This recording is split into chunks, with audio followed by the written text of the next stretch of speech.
Shalom, I'm Ezra Benjamin, and we are here keeping our commitment at almost 4 months into the war in Gaza, the war involving Israel, to bring you not just the headlines that you're already hearing, but the facts underneath those headlines that you may not be hearing. And as predicted, as the IDF spokesperson said, the evening of October 7th, over time, we would say, don't look over here, don't look at the atrocities that happened on October 7th, don't look at the murdering of innocent Jewish men, women, and children, look over here at these other issues that are far more politically correct. Look over here at where we can vilify Israel for continuing to defend itself in Gaza and trying to wipe out Hamas. And one of those issues that the world right now, I'm sure you've seen it, is really focused on is that deep rut in the ground that we always seem to come back to in discussing Middle East peace, and it's this idea of a two-state solution. And maybe you've seen this on the news. It's almost impossible not to, right? These articles. I was actually overseas a few days ago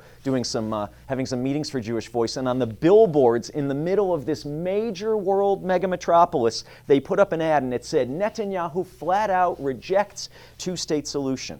And the day after, in that same city, there were pro-Palestinian, free Palestine, anti-Israel protests. They became violent in the streets. And what's the point? It's to say, how dare Israel reject such a peaceful, equitable solution as Jews and Palestinians living side by side in a two-state scenario? But I want to challenge you, don't just listen to the headlines, look at what's underneath. And to do that, we need to go back to some founding documents. We've already spoken before, and I'll just remind us that the founding charter document of Hamas, who perpetrated the attacks on October 7th, says that they will not rest until every Jew hiding under and behind a rock is found to the glory of Allah. There's no negotiating with that, which is why Israel's so committed to destroying Islamic jihadist terrorist operatives who name themselves by the name of Hamas. But now let's back up to this idea of a two-state solution. It sounds great, right? Palestinians living on one side of an international border, Jews in the Jewish state living on the other side.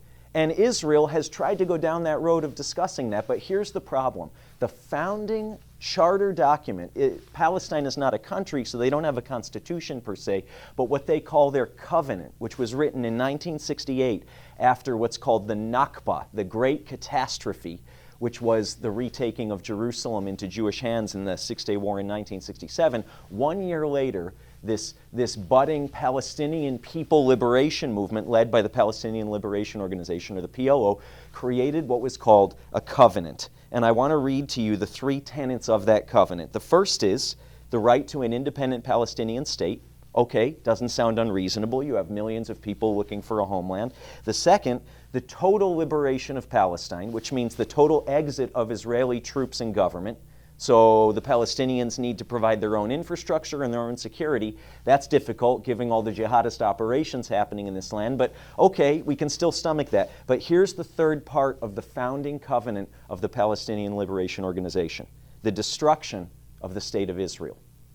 Ladies and gentlemen, this is part of the founding covenant document, right? A covenant is a pact. This says we will not rest until this happens.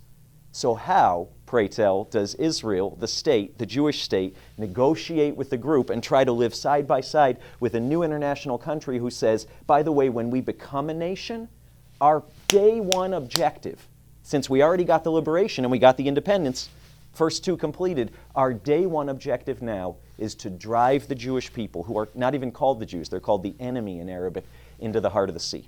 So, that's a lot of information, that's a lot of history. Why are we telling you that? Just to continue to challenge you. Don't be silenced in your support for Israel by the loud and even violent rhetoric you're hearing in the headlines. Do your own research. Check me on the facts I shared. The Palestinian Liberation Organization Covenant of 1968, you can find all the details. But there's no negotiating with a group who says that our purpose in life, our mission, is to destroy the other. So this is complex.